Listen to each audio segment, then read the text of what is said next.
Ating pumuksan ang ating banal na kasulatan sa Matthew chapter 28. Ganito po ang sinasabi. Makaraan ang araw ng pamamahinga sa pagbubukang liwayway ng unang araw ng linggo, pumunta si Maria Magdalena at ang isa pang Maria sa libingan ni Jesus upang tingnan ito. Biglang lumindol ng malakas sapagkat bumaba mula sa langit ang isang anghel ng Panginoon. Iginulong nito ang batong nakatakip sa libingan at umupo sa ibabaw niyon.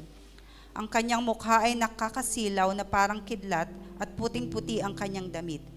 Nanginig sa takot ang mga bantay nang makita ang anghel at sila'y nabuwal na parang mga patay. Ngunit sinabi ng anghel sa mga babae, "Huwag kayong matakot. Alam kong hinanap ninyo si Jesus na ipinako sa krus. Wala na siya rito, sapagkat siya ay muling nabuhay gaya ng kanyang sinabi.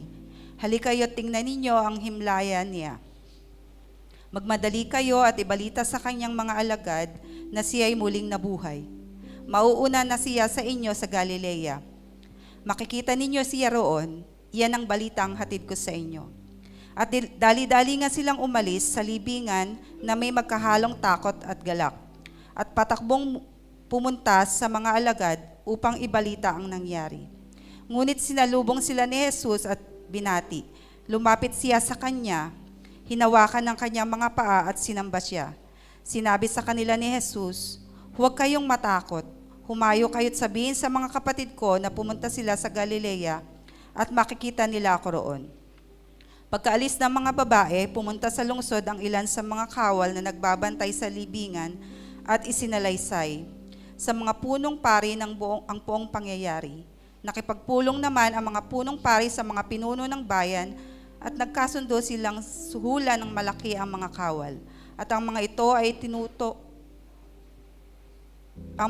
ay inutusan nila ng ganito ang ipamalita. Habang natutulog kami kagabi, dumating ang mga alagad ni Jesus at ninakaw ang kanyang bangkay. Sinabi pa nila, "Huwag kayong mag-alala kung makarating man ito sa gobernador, kami ang bahala sa inyo." Tinanggap ng mga bantay ang suhol at ganun nga ang kanilang ginawa. Kaya magpahanggang ngayon, ito pa rin ang ipinamamalita sa mga Hudyo. Pumunta ang 11 alagad sa Galilea sa bundok na sinabi sa kanila ni Jesus. Nang makita nila si Jesus, siya'y sinamba nila, subalit may ilan sa kanilang nag-alinlangan.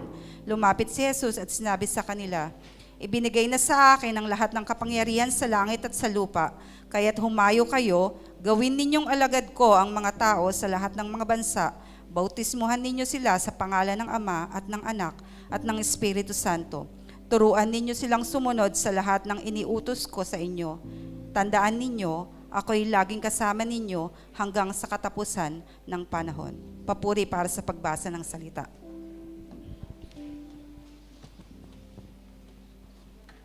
Amen. Bago po tayo mag-umpisa sa ating pag-aawitan, let's greet one another and say, "Happy 8th!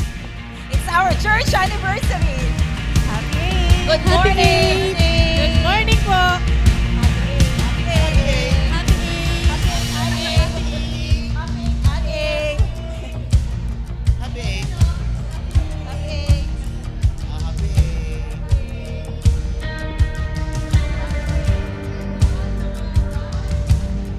Happy 8. Happy 8. Happy 8. Happy 8. That's happy.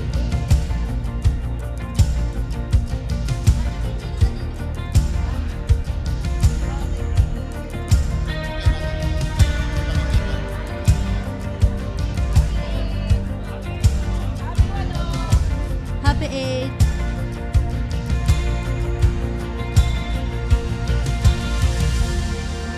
Sige po, tayo po umawit sa Panginoon.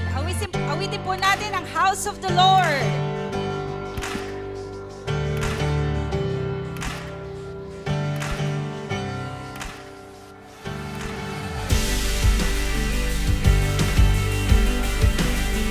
It says we worship the God who was, who is, and who evermore will be. We worship the God who was. We worship the God who is. We worship the God who evermore will be. He opened the prison doors. parted the raging sea. My God, He holds the victory. There's joy in the house of the Lord. There's joy in the house of the Lord. There's joy in the house of the Lord today. And we won't be quiet.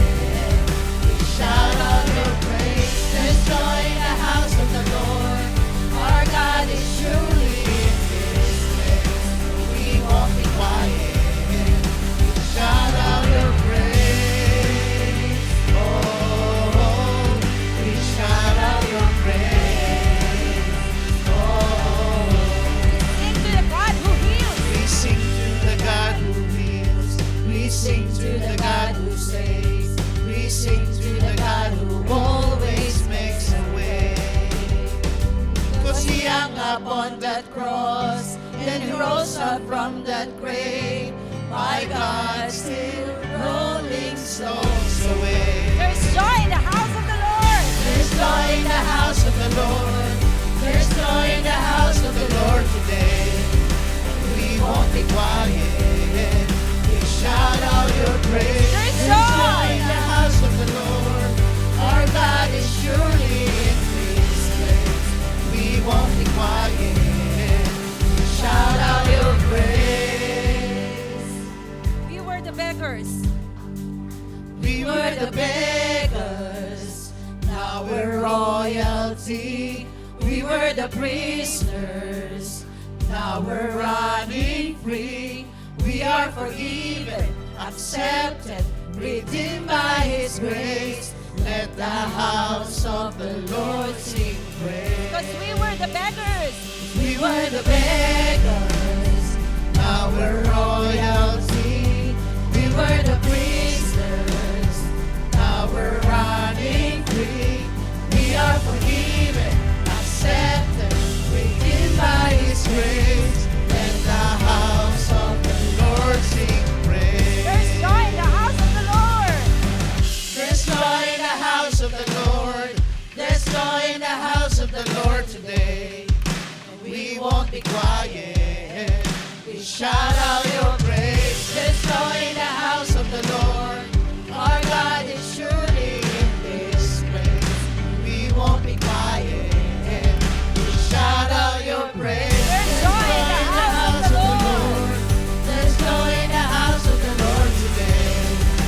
We won't be quiet.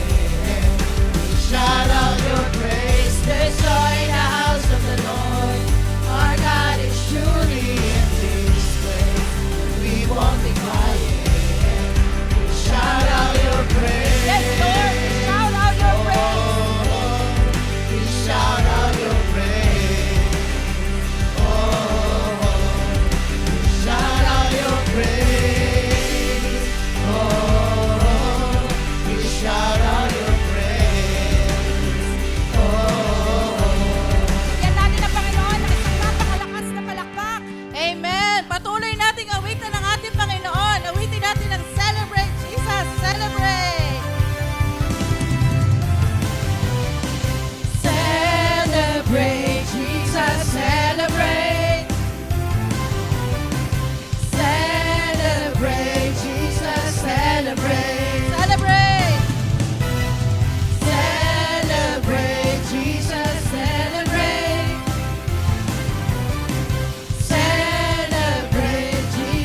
At muli po tayong mawit sa Kanya. Awitin po natin ang Jesus at the center. Na from the beginning until the end, Jesus is the center. Jesus at the center of our world. Jesus Center of it all. Jesus at the center of it all. Jesus at the center of it all. From beginning to the end, it will always be, it's always been you, Jesus. Jesus, nothing else matters. Nothing in this world will do. Jesus, you're the center.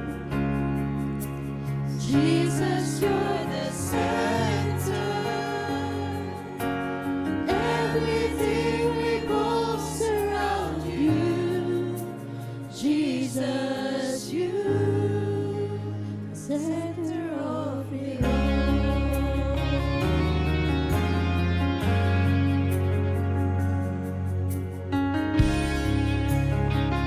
Jesus, be the center of my life. Jesus, be the center of my life. Jesus, be the center of my life. From beginning to the end. From beginning to the end. It will always be, it's always been you, Jesus. Jesus, nothing else matters. Nothing in this world will do. Jesus, you're the center.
Tayo po ay manalangin. Aming Diyos na makapangyarihan sa lahat, pinupuri ka po namin, pinapasalamatan namin ang iyong katapatan, kabanalan, at ang iyong dakilang pangalan, Panginoon. Maraming salamat, Panginoon, sa 8 taon na ikaw ang pumagitna, sumama sa amin, Panginoon, sa church na ito. Pinagtitipon-tipon mo kami, magkakapatid, para i-glorify ang iyong pangalan. Lord, sa umagang ito, naririto kami para ipagdiwang ang ika-8 anibersaryo ng church na ito. Nawa ang iyong kapurihan, sa iyong kapurihan ng lahat ng ito, Panginoon.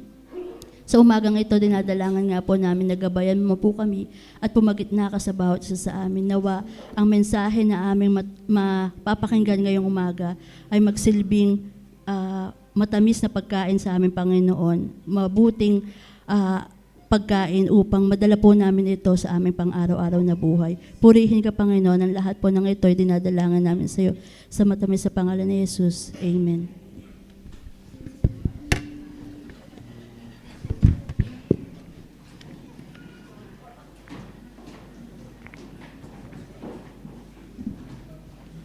All right. Good morning po sa ating lahat. Okay, pwede po ba nating patayuin yung first time lang po maka-attend sa Harvest Family Church? Yung first time lang po, yung today lang.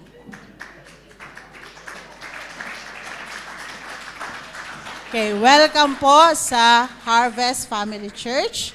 At yung iba po ay familiar na po sa amin. At yung iba naman ay muli namin silang nakasama ngayong umaga. So, mga kapatid, welcome po sa Harvest Family Church 8th Anniversary. Ito po ay pagdiriwang ng biyaya at kagandahang loob ng Diyos sa atin. Ngayong umaga, narito po ang ating mga announcement. Welcome po kayo sa worship service ng Harvest Family Church every Sunday at 10:45 a.m. dito po sa Union Church. At meron din po kaming ginaganap na regular mga life group po. So yung adult group po ay every Friday at 6 p.m.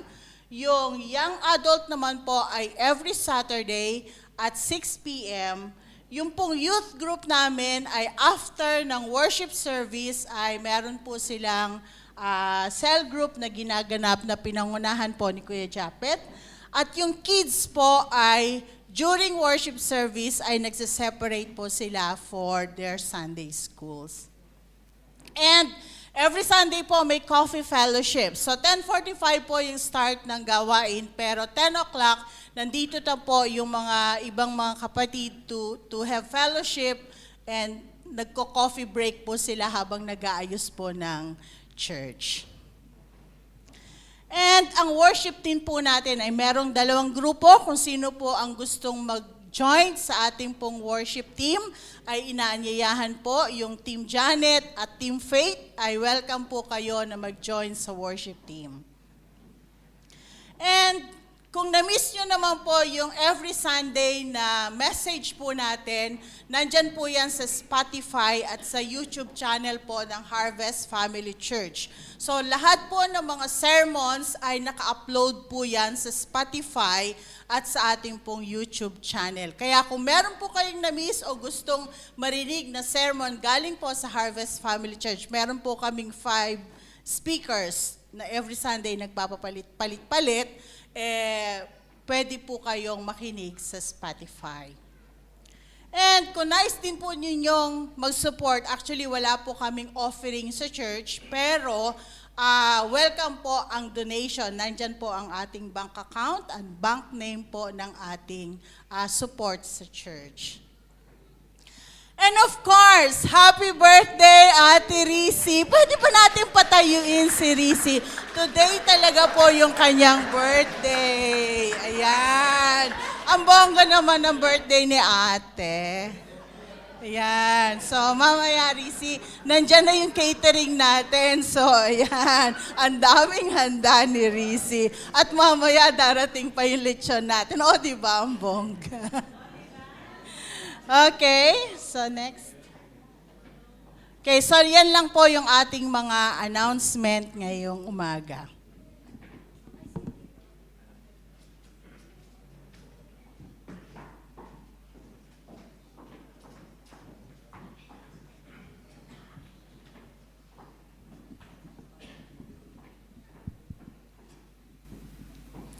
In July 2018, the ministry of the harvest began as the fruit of earnest prayer and a sincere desire to follow the teachings of our Lord Jesus Christ. Weekly worship services were first held in Riccarton with some of the founding members. Although the congregation was small, the believers gathered together with one heart to worship and pray to our Lord. The spiritual work began among co-workers whose primary purpose for coming abroad was to provide for their families in the Philippines. Under the leadership of God's servant, whom he used to establish the ministry of the harvest, the work was started.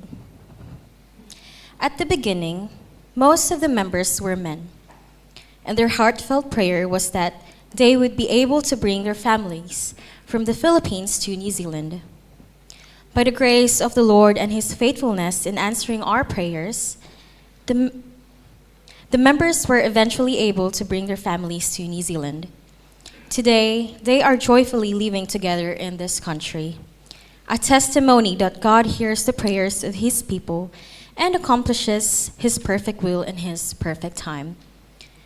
As the congregation gradually grew, it became necessary to move the place of worship to the Riccarton Library.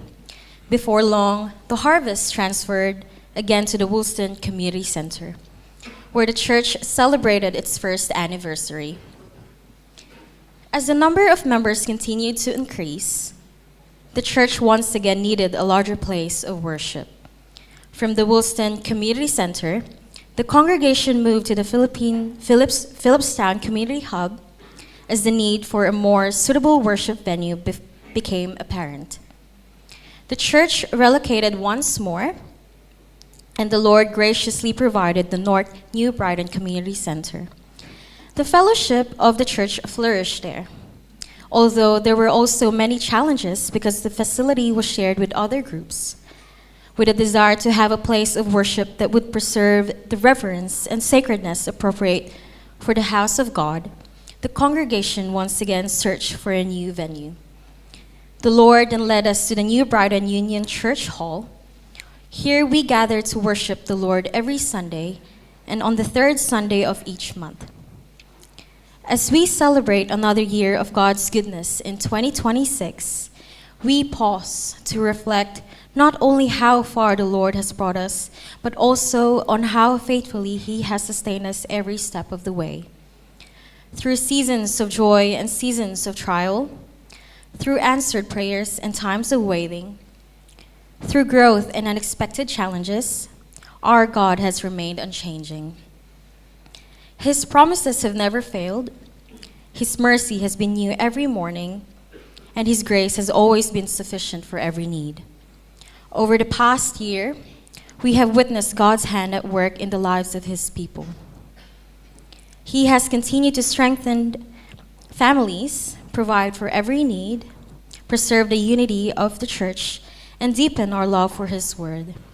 He has welcomed new faces into the fellowship, encouraged those who were weary, comforted those who were suffering, and reminded us that he is building his church according to his own purpose. Every blessing we have received is a testimony to his faithfulness, not to our own strength or ability. As we look ahead, we do so with confidence, not because we know what the future holds, but because we know the one who holds the future. The same God who called this ministry into existence in 2018 continues to lead it today. We remain committed to proclaiming the gospel of Jesus Christ, making faithful disciples, loving one another as a family of God, and glorifying him in all that we do. Our prayer is that the harvest will continue to be a church where Christ is exalted. The scriptures are faithfully preached, prayer remains central, and every member grows in the knowledge and grace of our Lord Jesus Christ. May God continue to use this congregation as a light to our community and as a testimony of His saving grace. Indeed, the steadfast love of the Lord never ceases. His mercies never come to an end. They are new every morning. Great is your faithfulness. As we celebrate this anniversary together, we give all praise, honor, and thanksgiving to our faithful God, who has carried us thus far and who will surely continue His work until the day of Christ Jesus. Soli Deo Gloria, to God alone be the glory. Thank you.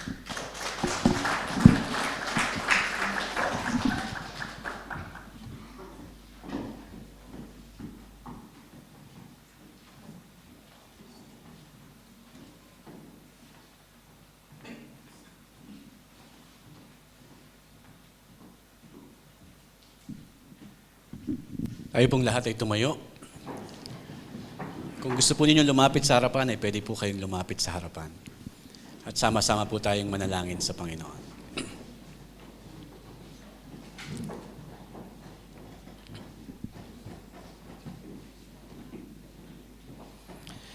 Aming Ama na makapangyarihan sa lahat, sa pangalan ng iyong bugtong na anak na si Jesus, kami po ay nagpapasalamat sa iyo sa umagang ito, sa araw na ito. Ikaw ang Diyos na karapat-dapat na alayan ng pagsamba ng papuri. We glorify your name, O God. We extol your name.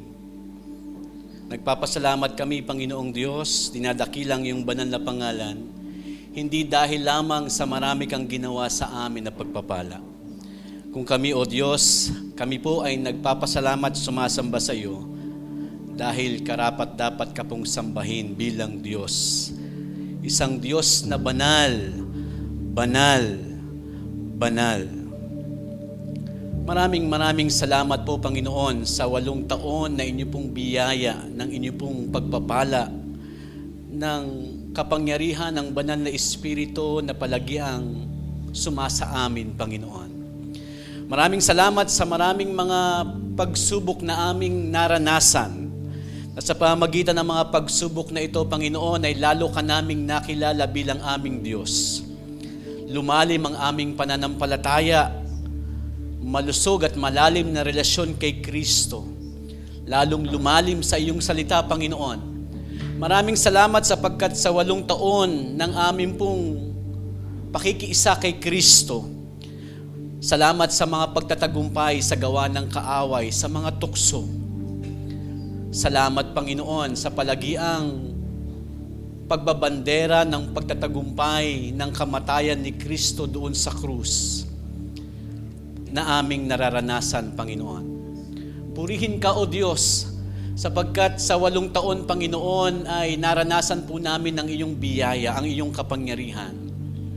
Sa pamagitan ng iyong bugtong na anak na si Jesus, Panginoon, ay naranasan po namin ang pagpapala, ang kalakasan, ang kalusugan, habang naghihintay kami sa kanyang muling pagparito. Panginoon, maraming salamat po sapagkat tinipon mo po kami sa umagang ito upang patuloy na ikaw ay luwalatiin, sambahin, dakilain ng iyong banal na pangalan. Panginoon, mula nang makilala namin si Kristo, ay naranasan na po namin ang iyong dakilang biyaya ng pagpapala. At kami po, Panginoon, ay binilang mo pa sa iyong katawan, sa katawan ni Kristo. At habang kami ay nagsasagawa ng pagsamba at paglilingkod sa iyo, ay inatasan mo pa kami, Panginoon, na lumapit sa iyo. Kaya lubos ang aming pasalamat sapagkat pinagpala mo na kami ng iyong bugtong na anak na si Jesus, ng kasiguruhan ng kaligtasan na aming maranasan pagdating niya. At habang kami naghihintay, ay pinangakuan mo pa kami na kami po ay humingi sa iyo, humanap sa iyong presensya, kumatok sa iyo. Kami pagbubuksan, kami makakasumpong, at kami po, Panginoon, ay iyong bibigyan.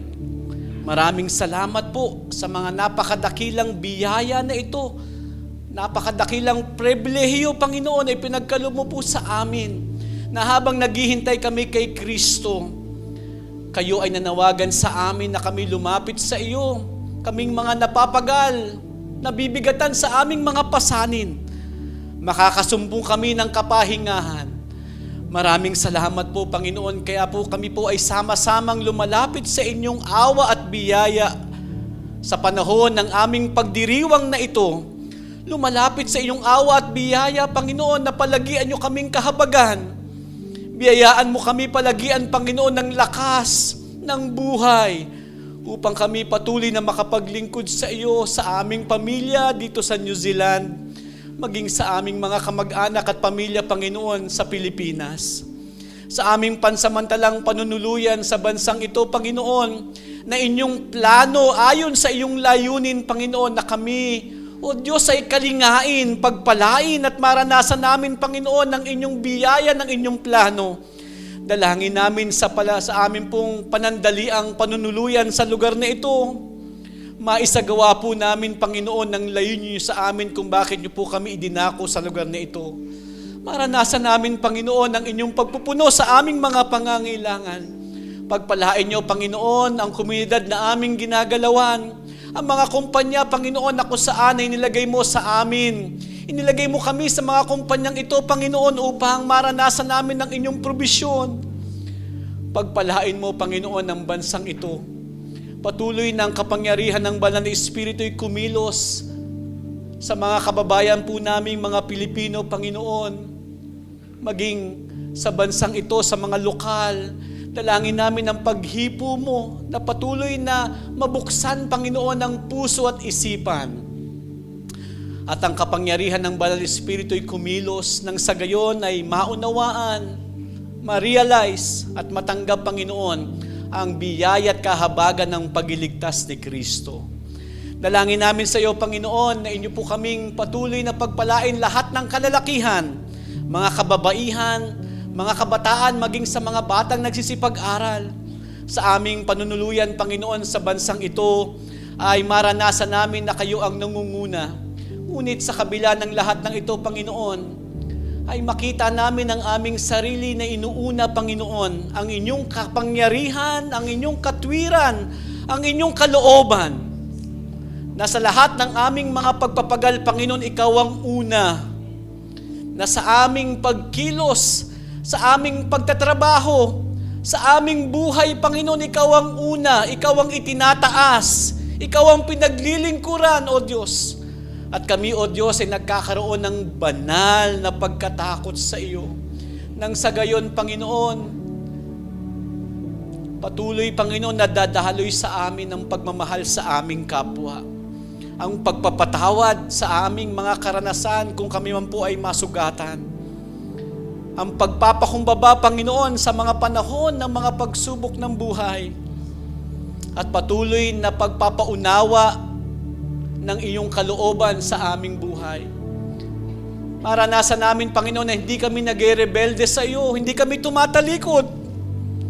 Bagkus, Panginoon, kami po ay nagpapakumbaba sa iyong kalooban. Salamat po sa pagtutuwid. Salamat po sa paghuhubog. Salamat po sa mga pagpapalang ito. Panginoon, pagpalain mo ang pagsambang ito na siyang aming isinasagawa para sa iyong kapurihan. Pagpalain mo, Panginoon, ang iyong salitang ipapahayag, mangusap sa buhay ng bawat isa sa amin na magagamit namin upang kami patuloy na makapaglingkod sa iyo, magtagumpay sa mga tukso at mga pagsubok ng buhay. Maranasan namin ang kasiglahan sa paglingkod para sa iyong kapurihan. Panginoon, narito po ang iyong mga anak. Narito kami sama-sama, Panginoon. Ang ilan ay lumapit sa harapan, ang ilan, Panginoon, ay nakatayo sa kanilang mga upuan. Ngunit nagkakaisa kami, Panginoon, dumadaing sa iyo. Inilalatag sa iyong paanan, Panginoon, sapagkat ang sabi mo, Panginoon, ipagkatiwala namin sa iyo ang lahat ng aming kabalisahan. Kayo'y nagmamalasakit. Kayo ang aming Diyos na nagmamahal. Makakasumpong kami ng kapahingahan.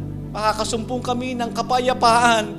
Makakasumpong kami ng kagalakan na hindi kayang ikumpara, hindi kayang tumbasan ng mga material na bagay o ng sanlibutang ito. Maraming salamat, Panginoon, sa iyong pangako na kayo'y nakikinig, kayo'y nahabag. Alam ang aming sitwasyon, ang aming mga kalagayan, ang aming mga struggle, ang aming longing, Panginoon. Salamat po sa iyong pagpupuno. Salamat po sa iyong tulong.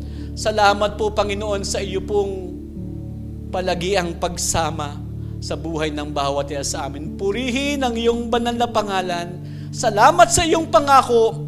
Purihin ka, Panginoong Diyos. Ito ang aming dalangin sa makapangyarihang pangalan ng aming Panginoong Jesucristo. Amen.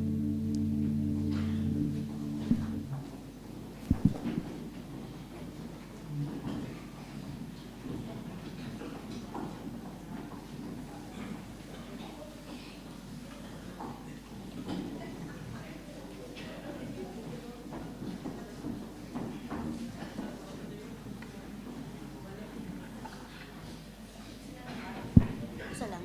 Isa lang. Dalawa lang. Para ipapasok.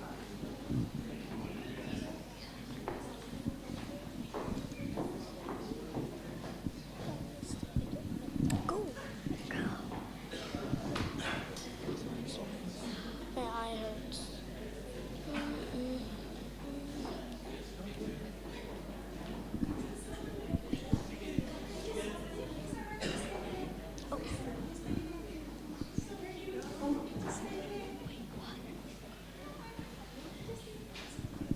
Back.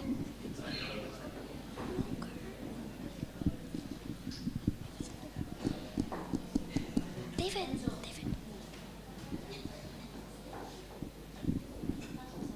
Oh. Hello.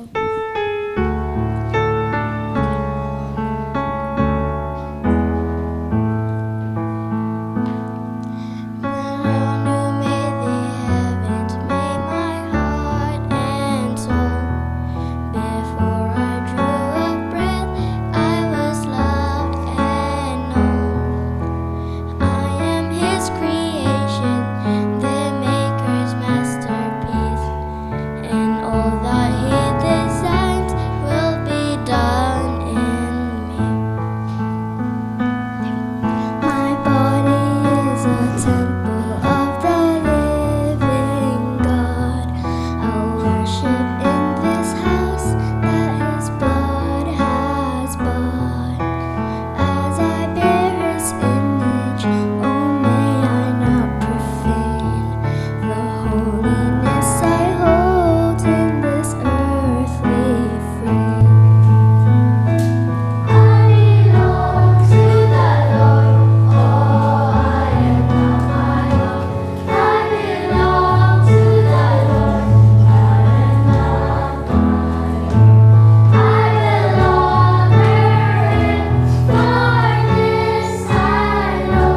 I belong to the Lord. I am not and if He had redeemed me, I am not my own. The measure of my worth is His love alone. He declares my standing and He declares my state. So I will know myself by the name He gave. I belong to the Lord. Oh, I am not my own. I belong to the Lord. I am not my own. I will honor Him, for this I know. I belong to the Lord. I am not my own.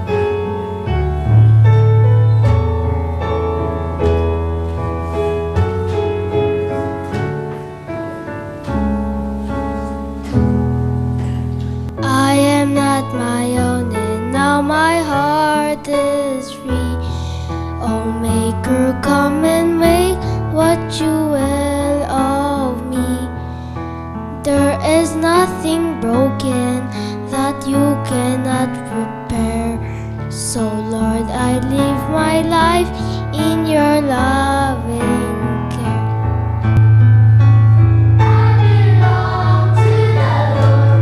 Oh, I am not my own. I belong to the Lord. I am not my own. I will honor Him, for this I know. I belong to the Lord. I am not my own.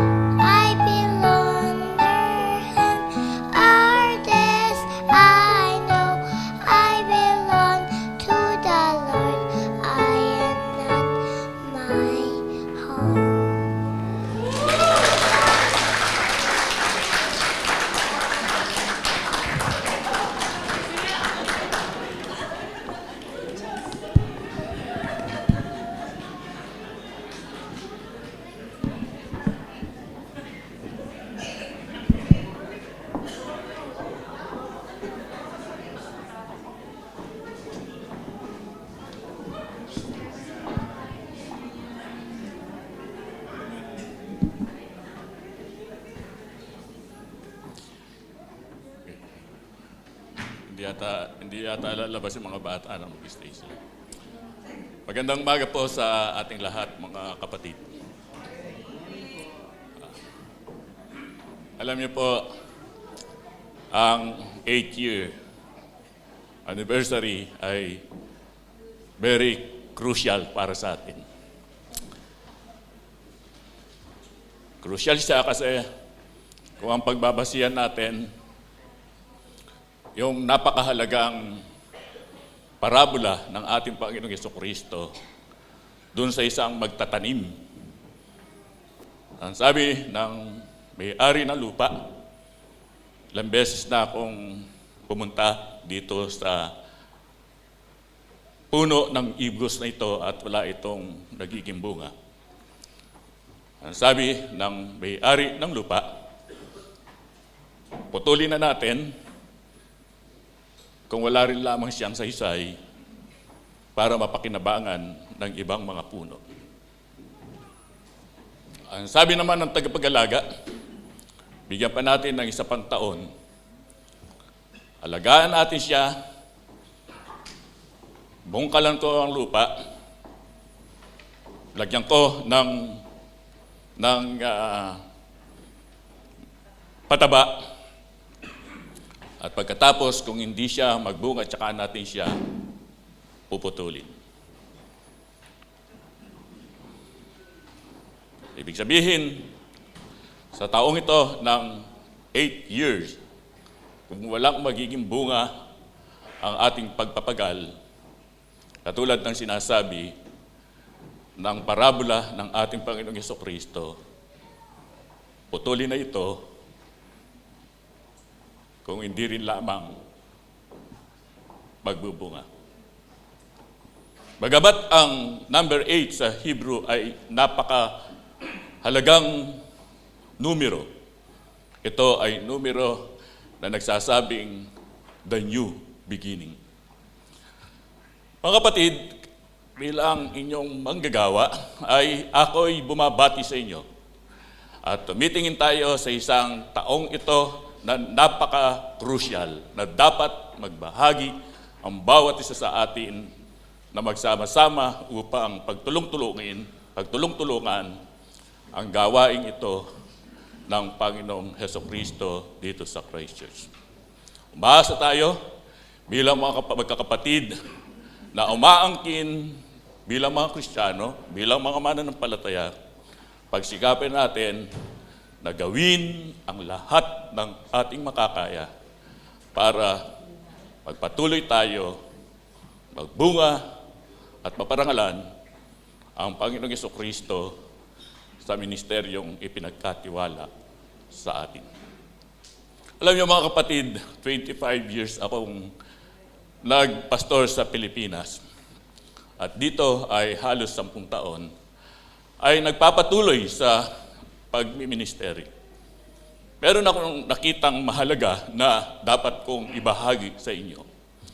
Na sa pagtutulong-tulong ng mga magkakapatid sa isang gawain ng Panginoon ay may kani-kanya tayong kakayanan.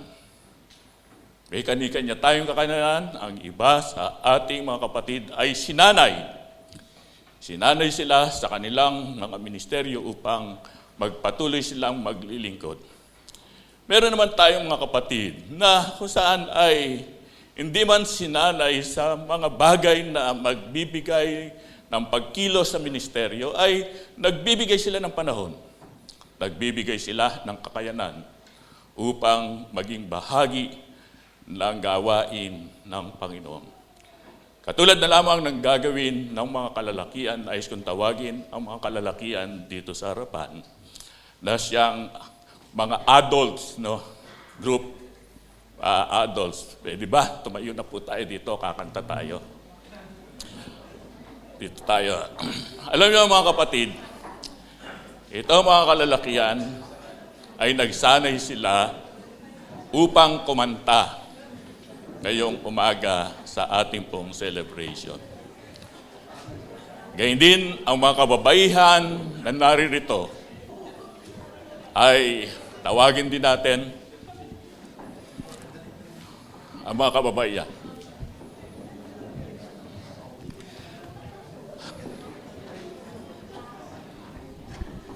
Dito na tayo. Dito, yan.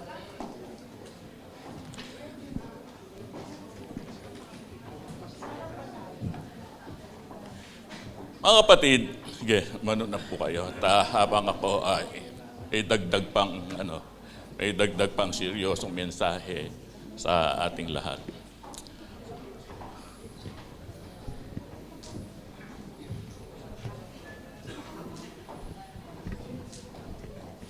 Sa amin pong pag-awit ay matutunghayan po ninyo yung aking sinasabi na may kanya-kanya tayong kakayanan sa pagganap ng ating pong ministeryo. May nagsanay, meron pong alam ko na yan na dapat kong mag-join, meron pong nagsasabi, hindi ko yata kaya, kaya pagkabat hindi niya kaya, siya rin po ay nag-join. Dahil dito, meron pa pong dagdag na tatawagin tayo rito. Talagang merong kakayanan naman kahit gisingin mo ito at kung gumising, pakantayin mo, kakanta ito. Si Ma'am Biok, nandiyan po si Ma'am Biok. Halika Ma'am Biok.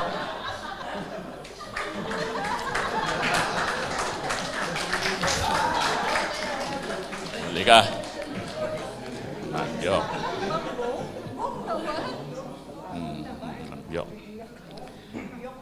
Yan. Tawagin na rin natin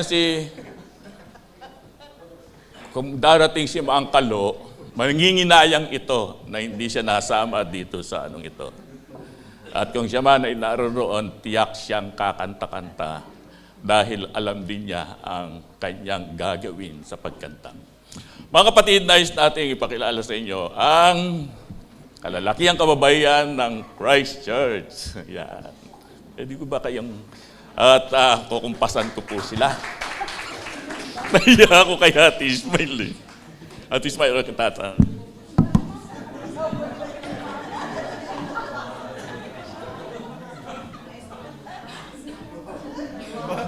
Dito kayo sa mga baba. Mga baba, yung sarili.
you and follow your decrees.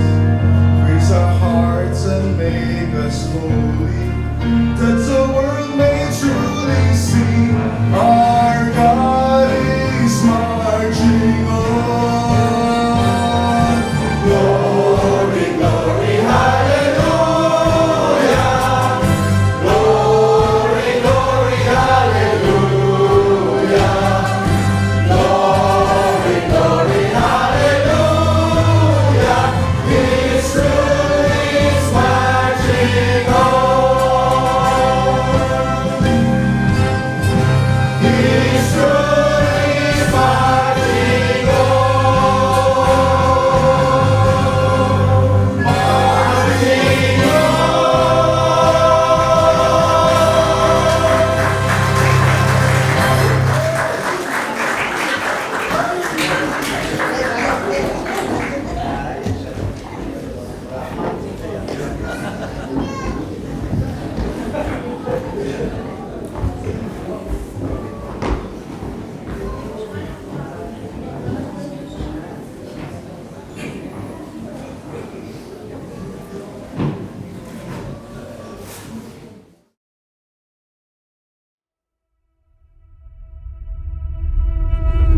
Kagulo sa loob ng San Jose National High School sa San Jose, Tacloban City, may nangyari kasing pamamaril sa loob mismo ng eskwelahan. Hiya naman kayo sa inyong kapwa Pilipino. The United States military began major combat operations in Iran. 7.1 magnitude earthquake rocking Venezuela and separate quakes reported in California and Japan. Hapon formal nang sinimulan ang impeachment trial ni Vice President Sara Duterte. Kaso minsan sapin-sapin pa yung pagsubok no? Hindi pa tatatapos yung isa. Eto na naman yung isa. Jesus Christ is not an option. Jesus Christ is the only way. Ang bigat ng goal, di ba? Humayo kayo at gawin yung alagad ang lahat ng bansa. Darating at darating yung panahon, makikita natin na ang lahat ng bagay na nangyayari sa ating paligid, ito ay magbibigay ng kadakilaan sa Diyos. Nakita ni Job na sa pamamagitan ng kanyang pananampalataya na kahit na maagnas ang aking balat, maluray ang aking laman, makikita ko ang Diyos at ito'y aking kinasasapikan na mangyayari ito.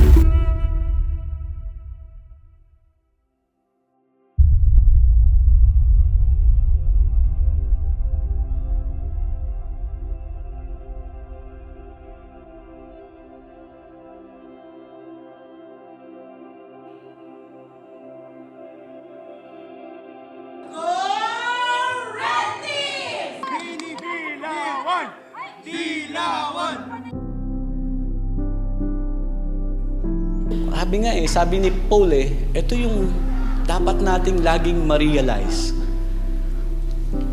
na mula nung nakipag-isa ka kay Kristo, hindi kayang tumbasan ng material na bagay yung greatest blessing na nasa iyo. Ano yun? Maging anak ng Diyos because of Jesus Christ. And now, we are not just knowing about Him, we're not just imitating Him, but we are now ready to make Him known, to introduce Him to others. Mga kapatid, ang Diyos kapag nangako siya, it doesn't matter kung gaano katagal yung pagtugon niya sa kanyang pangako, tutuparin niya at tutuparin niya yung kanyang pangako. Alam niyo ba kung bakit dumarating yung pagkakataon na tayo ay nangangailangan? Alam niyo kung bakit? Pinahihintulutan ito ng Diyos para maunawaan natin na siya ang magkakaloob sa atin ng ating mga pangangailangan. Para maunawaan natin, tinuturuan tayo ng Diyos upang makita natin that God will provide.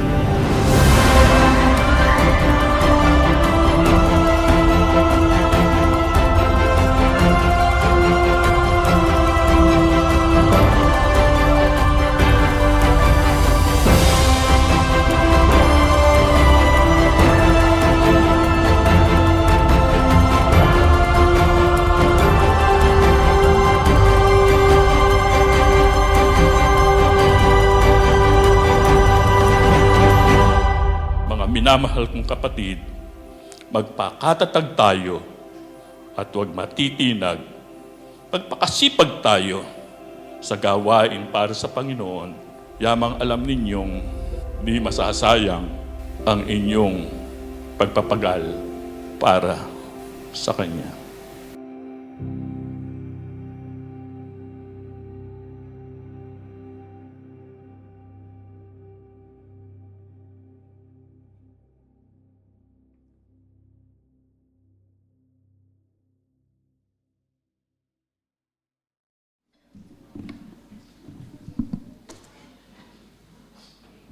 Tayo pong lahat ay tumayo para sa pagbasa ng salita.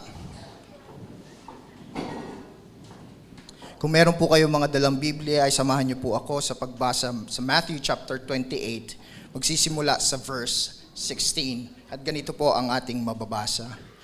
Now the 11 disciples went to Galilee, to the mountain to which Jesus had directed them. And when they saw him, they worshipped him, but some doubted.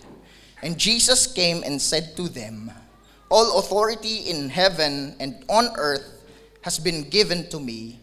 Go therefore and make disciples of all nations, baptizing them in the name of the Father and of the Son and of the Holy Spirit, teaching them to observe all that I have commanded you. And behold, I am with you always to the end of the age. Let those ears who hear, let them hear. Makakaupo na po tayong lahat. Magandang umaga po sa ating lahat, mga kapatid. Happy anniversary po sa ating lahat. At welcome po doon sa mga bagong muka at gayon din yung matagal na nating mga nakakasama at matagal na nating hindi nakakasama at ngayon ay nandito sila. Welcome po sa ating lahat. Dito po sa ating binasang verses sa Bible, ito po ay alam natin na ito yung tinatawag na Great Commission sa Matthew chapter 28. At makikita natin dito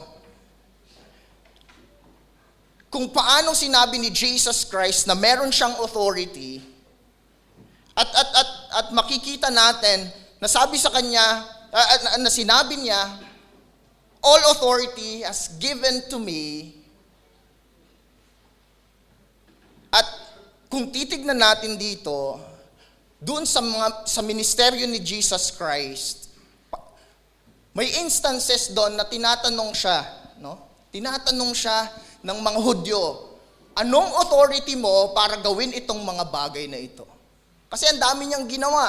Nagpakita siya ng miracles, nagpakita siya ng mga bagay na hindi nagustuhan ng mga Hudyo nung time na yon. At ang tanong sa kanya, lagi, no, in what authority you do these things? In what authority you do these things? At yung response ni Jesus Christ doon sa mga pagkakataon na itong mga Hudyo na ito nagtatanong sa kanya, ang response ni Jesus Christ ay ganito. Sasabihin ko sa inyo kung anong authority ako nagsasalita o ginagawa ang mga bagay na ito, pero tatanungin ko kayo ng isang bagay. No? Hindi direkta ni Jesus Christ sinasabi, ang authority na ito ay galing sa Diyos. Ang sinasabi niya sa mga Hudyo na nagtatanong sa kanya, in what authority you do these things, dun sa instances na yon na recorded sa gospel, ang sinabi ni Jesus Christ, magtatanong ako sa inyo ng isang bagay, pag nasagot nyo ito, ay sasabihin ko sa inyo, in what authority I do these things. At tinanong niya yung mga Hudyo, at ang tanong niya, baptism of John the Baptist, ito ba ay sa Diyos o hindi? At hindi nakasagot yung mga Hudyo. Pero makikita natin, binasa ni Ate Lorraine yung buong chapter ng 28 at makikita natin doon na muling binuhay si Kristo mula sa mga patay, nagpunta yung mga Maria doon sa libingan at nakita niyang wala nang tao doon. Nagpakita sa kanilang anghel at in-announce yung resurrection ni Jesus Christ. No? After ng resurrection ni Jesus Christ, dito sa chapter 28 na ito, tinawag niya yung 11 na disciples niya kasi wala na si Judas eh. No? Nagpakamatay na si Judas eh. No? Tinawag niya itong kanyang mga alagad at doon niya ibinigay sa kanila yung commission. At pansinin natin mga kapatid, no? Pansinin natin yung wording ni Jesus Christ. Ang sabi niya doon, authority was given to me. Sabi niya doon, no? Sabi niya doon, all authority in heaven and on earth has been given to me. Yung authority sa langit at sa lupa ay ibinigay na kay Kristo. At yung wording ni Jesus Christ doon, it is given to me. Ibinigay sa akin. At kung titignan natin yung humility ni Jesus Christ doon sa idea na ito ay ibinigay sa akin ng Ama. Yung authority ay ibinigay sa akin. Hindi niya ina-assume na meron siyang authority kung hindi ibinibigay niya sa Ama yung glory na itong authority na ito ay binigay sa Kanya. Na maraming mga Kristiyano ngayon, maraming mga nagsisermon, nagpipreach, maraming mga pastor na sinasabi nila palagi na meron silang authority. Meron silang authority over sa kanilang mga members. Narinig niyo na yun? Yung idea na yung pastor, merong authority siya sa kanyang mga members. Maraming ganyan, lalo na sa Pilipinas, no? Yung pastor, sasabihin yung membro niya, bawal mong pakasalan yan. May authority ako over you. Hindi pwede yan, no? O kaya, ikaw, wag mong tatanggapin yung trabaho na yan kasi may panglinggo. May authority ako over sa'yo. Hindi ka makakasimba ng linggo, wag mo yung gagawin. No? Pero si Jesus Christ, yung humility niya, pinapakita niya dito na itong authority ay binigay lang sa akin. Tapos yung mga preacher ngayon, sinasabi nila meron silang authority over sa kanilang mga members. Pero ang katotohanan ay ganito mga kapatid. Wala po kaming authority over sa inyo. Ang may authority ay si Kristo at ang kanyang salita. Kaya kapag kayo ay tinuturuan, kapag nagsisermon sa inyo, may authority yung pagpipreach. Bakit? Dahil ang ipinipreach ay hindi yung aming sarili, kundi si Kristo na siyang namatay para sa inyong mga kasalanan. Kaya siya yung may authority. Ngayon, ibinigay na sa kanya yung authority. Sabi sa Philippians 2:5-11, have this mind among yourselves, which is yours in Christ Jesus, who though he was in the form of God, did not count equality with God a thing to be grasped, but emptied himself by taking the form of a servant, being born in likeness of man, and being found in human form, he humbled himself by becoming obedient to the point of death, and even death on a cross. Therefore, God has highly exalted him and bestowed on him the name that is above every name, so that at the name of Jesus every knee should bow in heaven and on earth and under the earth, every tongue confess that Jesus Christ is Lord, to the glory of God the Father. And Jesus Christ emptied himself. Hindi niya tinignan yung pagiging pantay niya sa Diyos. He emptied himself. Hinubad niya yung kanyang pagiging Diyos, nakitulad sa mga tao at namatay sa krus.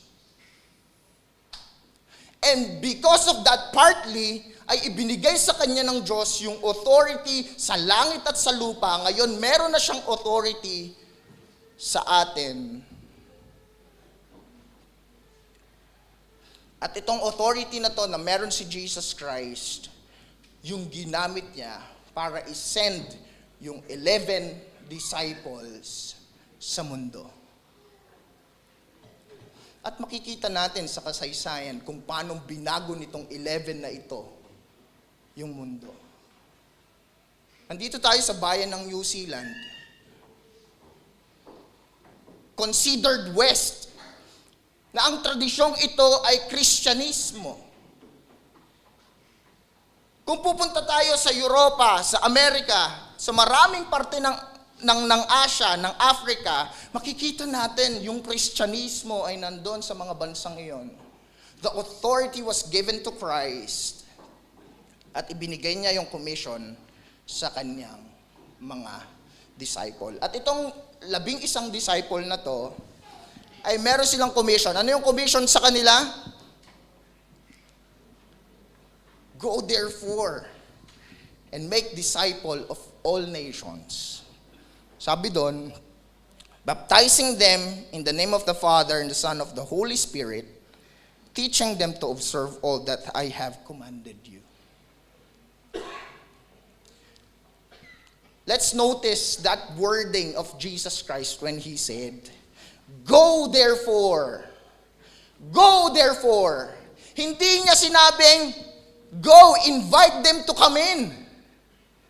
No? Ang sinasabi ni Jesus Christ dito, go therefore, pumunta kayo doon at ihatid niyo yung mabuting balita sa kanilang mga pintuan. Hindi niya sinabi na imbitahan mo sila dito sa loob ng church. Hindi.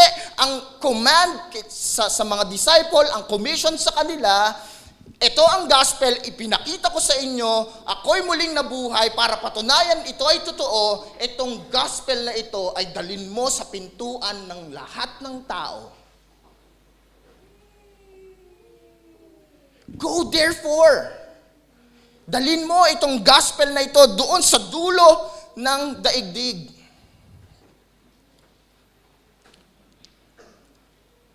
And bring the gospel to them.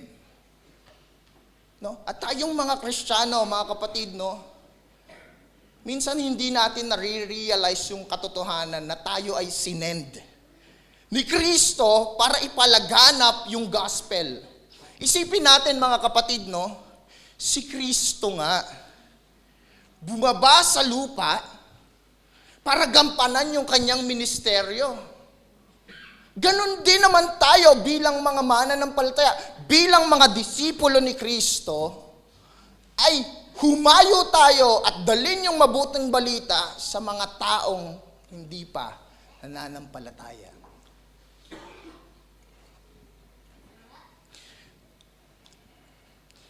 Disciple nations. Ayun yung mandato sa 11. Isipin nyo, mga kapatid, no? 11 na tao. Ang mandato sa kanila ay yung mga bansa ay gawin yung Kristiyano. Yung mga bansa ay gawin yung Kristiyano. At nagtagumpay itong 11 ito. At kung makikita natin sa kasaysayan, ay iyon nga ang naganap. Kung paanong lumaganap yung Kristyanismo. At nung nagsisimula, itong mga alagad na ito ay hindi ganon. Sa loob ng mahigit 300 taon nang nagsisimula ang Kristyanismo, sila ay pine-persecute. Until the Edict of Milan ni Emperor Constantine, nung sinabi niya yung Kristyanismo na ang magiging religion ng Roman Empire. Pero before that, itong mga Kristiyano na ito ay pine-persecute, pinapatay, pinapakain sa leon, ginagawang suluan sa kanilang mga kaharian. Itong mga Kristiyano na ito, itong mga disipulo na ito, mga kapatid, natatakot na sila para sa kanilang buhay.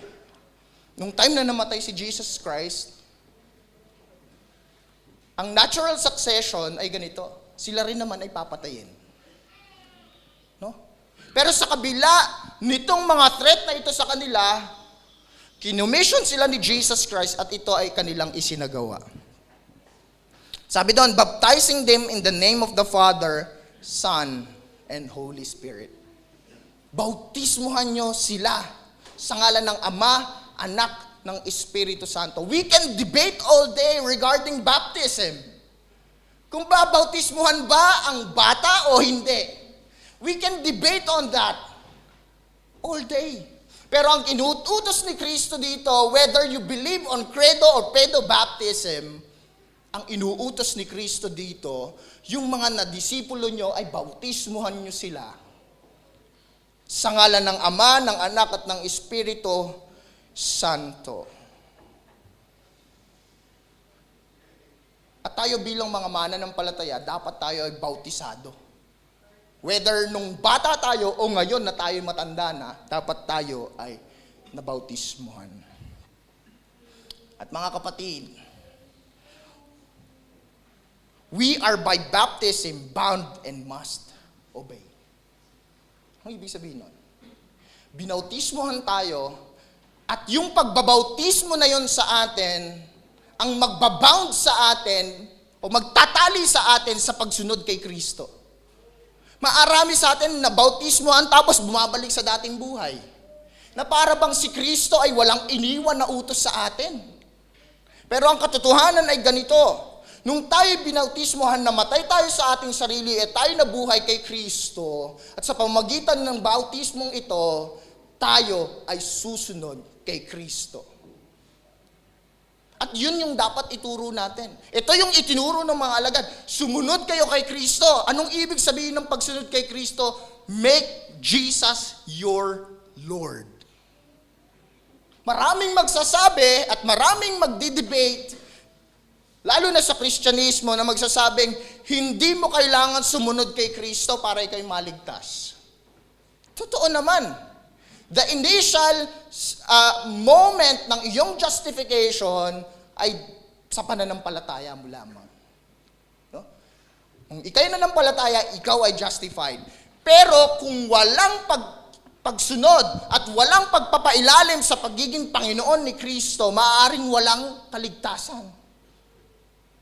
Dahil ang ebidensya ng iyong kaligtasan ay ang iyong pagsunod. Kaya nga itinuturo sa mga mananampalataya na ituro nyo na sumunod kay Kristo. At gayon din, kung ikaw ay nagtuturo, ikaw din ay sumunod. Huwag kang maging parang Pariseyo. Kasi yung mga Pariseyo, sabi, ito, tinuturo nila ito, pero hindi nila ito ginagawa. Pero tayo bilang mga mananampalataya, may itinuro sa atin na bagay na ating sundin, gawin natin ito. Sumunod tayo sa inutos ni Kristo. Mga mananampalataya, mga kapatid ko kay Kristo. We are not to live as if Christ didn't leave us commandments to follow. Hindi tayo mabubuhay sa buhay na ito bilang mga mananampalataya na pinag-alayan ni Kristo ng buhay na para bang walang ibinigay na utos sa atin si Kristo. At ito, yung itinuro sa atin. At ito yung ating susundin. Ito yung ating susundin. Marami sa ating mga mananampalataya, nananalangin tayo sa Diyos. Nananalangin tayo sa Diyos, ang lagi nating prayer, Panginoon, mangusap ka sa akin. Diba? Lagi nating prayer yon. Panginoon, meron ako mga desisyon sa buhay na aking gustong gawin. Mangusap ka sa akin. Yung iba magpe-pray pa. Panginoon, pwede bang audible yung pakikipag-usap mo sa akin? Para maintindihan ko naman. No? Maraming Kristiyano ang nananalangin, Panginoon, mangusap ka sa akin, pero hindi nagbabasa ng Bible. Paano yun? Ang pangungusap ng Diyos ay sa kanyang mga salita. Ngayon, sabihin natin, Panginoon, mangusap ka sa akin, pero lacking ka sa pag-aaral ng salita ng Diyos. Bilang mga mananampalataya, pag-aralan natin to para maunawaan at malaman natin kung ano yung dapat nating sundin. Kaya marami sa atin hindi makasunod kasi hindi alam kung ano yung susundin. Pero itinuro ito ni Kristo, bautismohan sila sa pangalan ng Ama at Anak ng Espiritu Santo at turuan silang sumunod sa aking mga palatuntunin. Pangatlong bagay, mga kapatid. Yung huli, sabi niya doon, and behold, I am with you always to the end of the age. Isa ito, mga kapatid, sa pinaka-comforting na promises sa Bible. Jesus Christ said, I am with you always. Yung I am na ito, ang direct translation nito ay ego eimi. Ibig sabihin ng ego eimi, ito yung wording na ginamit ng Diyos nung isinugo niya si Abraham, si Moses. Nagtanong si Moses, anong pangalan mo? Para alam, pag kinausap ko sila, alam kung sino yung nagsugo sa akin. Ang sabi ng Diyos, I am, ego eimi. Ito yung ginamit ni Kristo dito. I am with you always. Hindi niya sinabi dito na, I will be with you always. Ang sinabi niya dito, I am with you always. Yung pagiging Diyos ni Kristo ang kasama natin sa pagtupad dito sa commandment na ito, dito sa commission na ito. Ito ay isa sa pinaka-encouraging na promises sa Bible. I am with you always. At itong pangako na to ay meron tayong constant and perpetual presence ng Diyos, ni Kristo sa ating mga buhay. Kaya paano tayo matatakot sa pagharap sa mga pagsubok ng buhay na ito kung si Kristo ay kasama natin? Hindi tayo mag-isa. Iwan man tayo ng lahat ng ating kaibigan, hindi tayo mag-isa. Bakit? Dahil nangako si Kristo na sasamahan niya tayo. Nung time na tinanggap natin si Kristo, yun yung time na yung Holy Spirit ay sumaatin. Sa pamagitan nito ay kasama natin si Kristo sa lahat ng panahon ng ating buhay. He is with us daily to pardon and forgive, with us daily to sanctify and strengthen, with us daily to defend and keep, with us daily to lead and to guide, with us in sorrow and us in joy, with us in sickness and with us in health, with us in life and with us in death, with us in time and with us in eternity. Jesus Christ is with us. This is the promise that was given to the disciple and in extension to us bilang mga Kristiyano. Alam niyo ba kung bakit mga Kristiyano ang pinakamatatapang na tao sa mundo? Hindi yung mga taga-tundo. No? Hindi si Ate Abby taga-tundo yun eh. Pero yung mga Kristiyano, bakit? Dahil hindi sila mag-isa. Lagi nilang kasama si Kristo. May pinagdadaanan ba kayo ngayon? Kasama niyo si Kristo. Kaya ang sinabi niya doon sa kanyang katuruan, dito rin sa Matthew, sa mga naunang chapter, ano yung sabi niya doon? No? Do not be anxious. Bakit? Dahil kasama natin si Kristo. Kasama natin si Kristo. Kaya nga, itong mga disipulo na ito, nung sila ay pumunta sa iba-ibang bansa, actually, kung babasahin natin yung Acts, makikita natin doon yung persecution kay Peter. No? Sinabihan siya, huwag nyo nang palaganap yan. Pero sabi niya doon, hindi pwede. Hindi pwede yun. No? Si Martin Luther, sinasabihan siya na i-renounce mo na yung iyong sinabi. Pero sabi niya, hindi pwede. Dahil ito yung katotohanan. Ang kasama niya ay si Kristo. At tayong mga mananampalataya ay kasama natin si Kristo. Kasama natin si Kristo. Tayo bilang mga mananampalataya, pinakamatatapang na tao dahil si Kristo ay Diyos at siya yung ating kasama. Nabanggit ko ito nung camp, ulitin ko lang yung story. Ito ay story behind dun sa hymn na I have decided to follow Jesus. Alam niyo yung kanta na yun? Actually, maraming mga churches at mga banda ngayon ng mga churches na ginawa ng rendition itong kanta na ito. Pero ito ay hymnal. Sabi dun sa kanta, I have decided to follow Jesus. No turning back. No turning back. No? I have decided to follow Jesus. No turning back. No turning back. The world before me. The cross behind me. No turning back. No turning back. Itong kanta na ito ay nabuo dahil kay Nok Seng, isang Indian. No? Isang Indian. Noong time, 1800s, may mga missionary sa India. Nagpunta sila doon, nag-mission sila. Although, itong lugar ni Nokseng ay talagang nakakatakot yung kanilang tribo. Kasi mamamatay tao itong mga to. No? Pero, hindi natakot yung mga misyonero. Pumunta sila doon. At na-convert si Nokseng at ang kanyang pamilya sa Kristyanismo. No? Na-convert si Nokseng at ang kanyang pamilya sa Kristyanismo. Pero, galit na galit yung chief ng tribo. Nagalit yung chief ng tribo. Bakit? Kasi, hindi pa pwede silang maging Kristiyano. Dapat doon sila sa dati nilang relihiyon. No?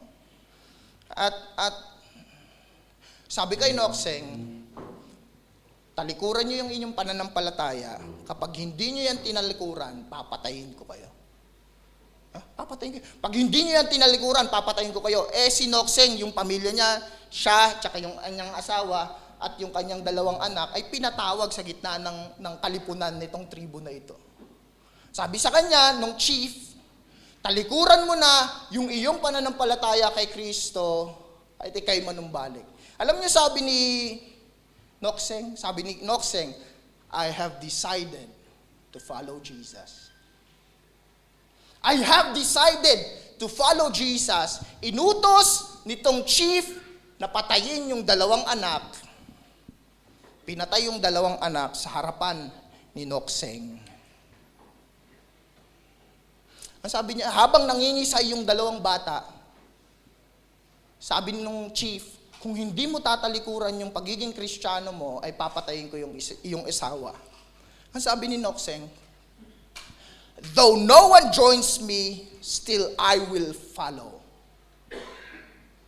Though no one joins me, still I will follow. At pinatay yung asawa ni Nokseng. Harap-harapan sa kanya. At huling pagkakataon ni Nokseng para tumalikod dun sa kanyang pananampalataya. At sinabi ng chief, talikuran mo yan, kundi papatayin ka na.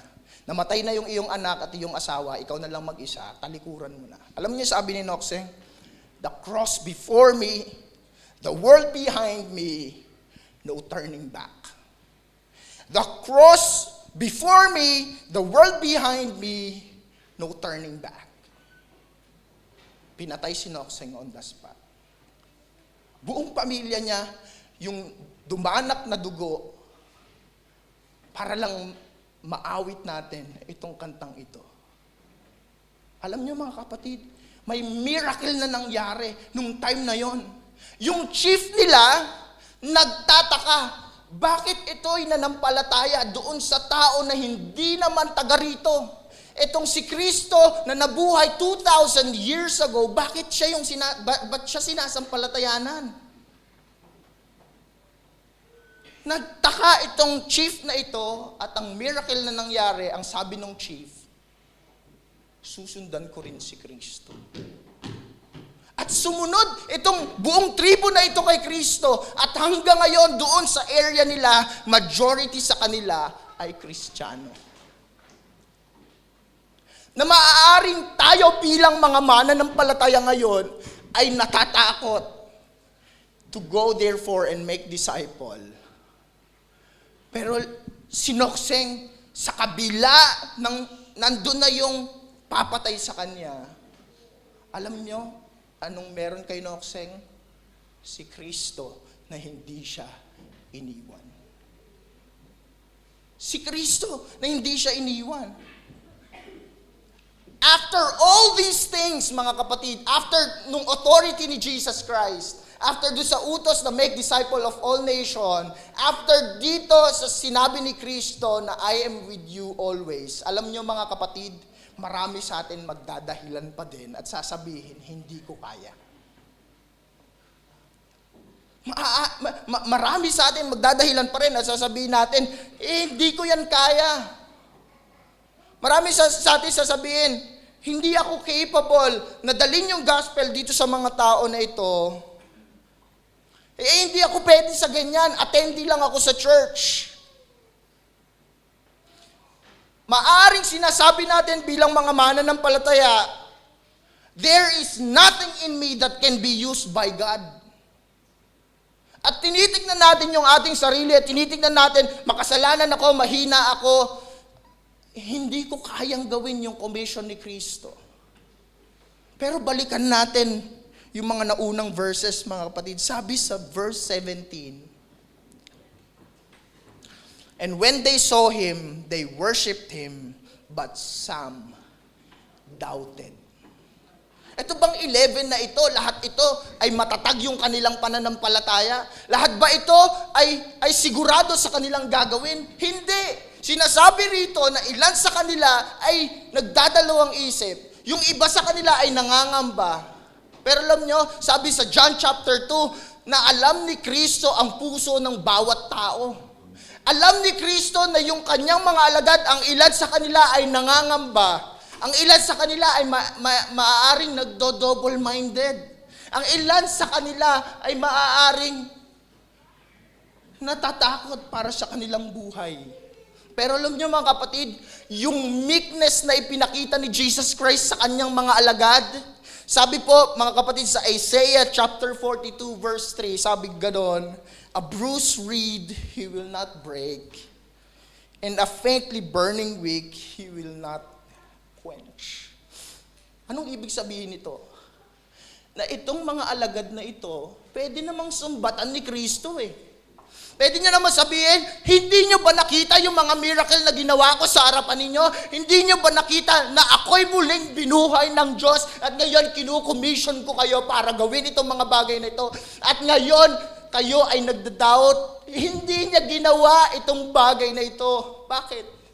Dahil para kay Kristo, sila lamang ang pag-asa natin ngayon para tayo ay makapanampalataya. Sila lamang ang pag-asa natin para tayo. Meron silang kahinaan, tauling din naman sila, sila din naman ay natutukso, sila din naman ay nagkakasala. Pero sa kabila ng mga bagay na yon, nagpakita si Kristo ng meekness para sa kanila at ngayon nandito ang Kristyanismo sa harapan natin at ang gospel ay linggo-linggong ipinipreach sa ating mga kalagitnaan. Yung authority ni Jesus Christ ay nandirito pa rin dahil dito sa mga taong ito na hindi natakot, sila ay sumunod. At kung pag-aaralan natin yung kasaysayan nitong mga alagad na ito, grabe yung kanilang kamatayan. Pinako sa krus, pinakuluan ng buhay. Pero sa kabila ng mga bagay na ito, ang kanilang pinanghawakan, Jesus will always be with me to the ends of the age. Marami dito gumraduate ng lay leadership training at baka meron pa kayong doubt sa inyong mga puso. Bilang inyong tagapagturo nung time na yon, china-challenge ko kayo mga kapatid. Meron sa inyo mga nagtatanong, paano ko yung isi-share yung gospel? Hindi ko naman kaya. Hindi ko naman alam yan. Baka magkamali ako. Pero alam niyo mga kapatid, mga graduates, si Kristo ang ating kasama. Wala nang iba pa. Wala kayong ibang mas gugustuhin kasama maliban kay Kristo. Tayo pong lahat ay tumayo.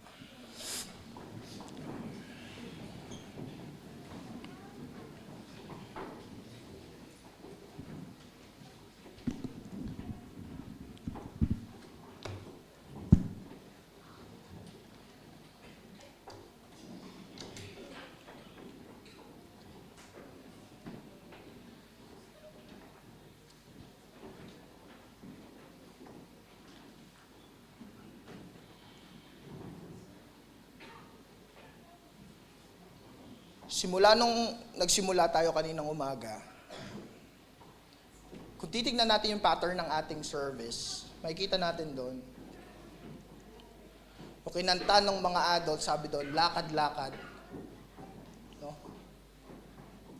Lakad-lakad, pagpatuloy. Pag umurong. Tumayo si Mang Pen dito, ang pang-8 taon natin. May warning. Tayo ba ay lalago o hindi? Dahil kung hindi, tayo ay puputulin. At trabaho ito ng bawat isa sa atin ng mga mananampalataya para isagawa ang bagay na ito. Hindi ito trabaho lamang nung pastor. Hindi ito trabaho lamang nung mga leader na nakikita natin sa harap ng church. Ito ay trabaho ng bawat isa sa atin ng mga mananampalataya para isagawa ang bagay na ito. Isang bagay lang mga kapatid sa aking pagtatapos. Sabi doon ni Kristo, I am with you always to the end of the age. May encouragement doon mga kapatid. Alam niyo yung encouragement doon sa I will be with you always to the ends of the earth or to the ends of the age. Ibig sabihin, hanggang sa dulo at dumating si Kristo at bumalik si Kristo dito sa ating kalagitnaan, magpapatuloy yung ating pananampalataya. Magpapatuloy yung Kristyanismo. Bakit? Dahil pangako niya na He will be with us to the end of the age. Tayo po ay manalangin. Panginoon, maraming salamat po sa pagkakataong ito na ibinigay niyo sa amin. 8 taon, Panginoon, ng iyong katapatan. Maaring, Panginoon, sa 8 taon na yon, kami ay nagdududa sa iyong gagawin sa aming buhay. Maaring sa loob ng 8 taon na yon, Panginoon, ay may mga pagsubok kaming dinaanan. May mga bagay na kami maaaring dumaan sa kapagsubukan, pero kami iyong pinagtagumpay. Panginoon, tulungan mo po kaming alalahanin ang iyong pangako na kami ay iyong sasamahan. Kami ay iyong sasamahan at hindi pababayaan dahil ito ay iyong pangako. At kailanman ang iyong pangako ay hindi nababago at ito ay iyong tinutupad. Maraming salamat po, Panginoon. Ito po ang aming panalangin sa pangalan ni Jesus. Amen.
We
For the things he has done.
Tinatawagan po natin ang ating mga kapatid na may mga tanging pasalamat sa Panginoon, sumapit sa kaarawan ng kapanganakan, anibersaryo ng kasal at anumang mga pagpapasalamat dito sa harapan.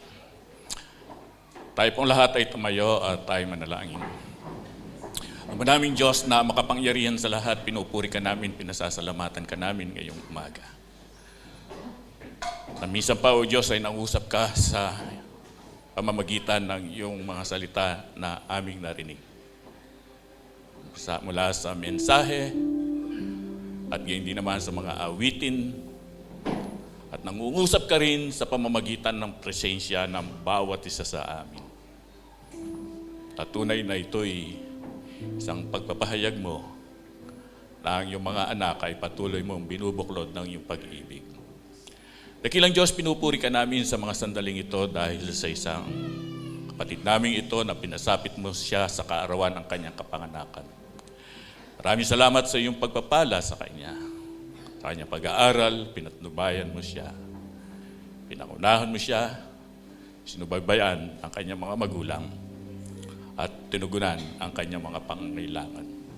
Dakilang Diyos, ang dalangin po namin na ipatuloy mong pagpalain ang aming kapatid na ito. Bigyan siya ng marami pang mga taon ng buhay niya na meron pong kaligayahan, kaginhawaan. Higit sa lahat ay may pagtitiwala sa iyo. Dakilang Diyos, sa pagpapataw ng kamay ng lingkod, ipadali mo sa kanya ang bendisyon at ang iyong pagpapala. Pati pagpalain ka naman ng Panginoon at ingatan ka. Paliwanagan nawa ng Panginoon ang kanyang mukha sa iyo at mabag sa iyo. Ilingap nawa ng Panginoon ang kanyang mukha sa iyo at bigyan kanya ng kapayapaan. Amen. Ama namin Diyos, sa amin pong pagtatapos ng aming pong pagsamba na parangalan ka po namin. Lalwalhati namin ang iyong banal mong pangalan at ang iyong basbas sa iyo pong igawad sa iyong mga anak sa pagtataas ng mga kamay ng iyong lingkod. Ngayon, tanggapin ninyo masaganang pagpapala ng ating Ama na nasa mga langit. Kaya hindi naman ang patuloy na pagliligtas ng ating Panginoong Jesucristo, kaaliwan, subaybay, patnubay ng banal na Espiritu, ang sinawang sumayin ng lahat. Mula ngayon hanggang sa kanyang muling pagbabalik. Amen.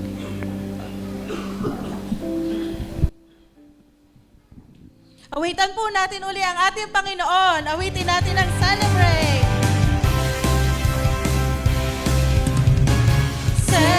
Celebrate, Jesus, celebrate. Celebrate, Jesus, celebrate. Celebrate. Celebrate, Jesus, celebrate. Celebrate, Jesus, celebrate. He is risen. He is risen. He is risen. And He lives forevermore.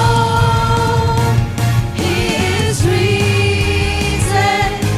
He is risen. Come on and celebrate. Come on and celebrate. Come on and celebrate. The resurrection of our Lord. He is risen. He is risen. And He lives forevermore. He is risen. He is risen. Come on and celebrate. Come on and celebrate.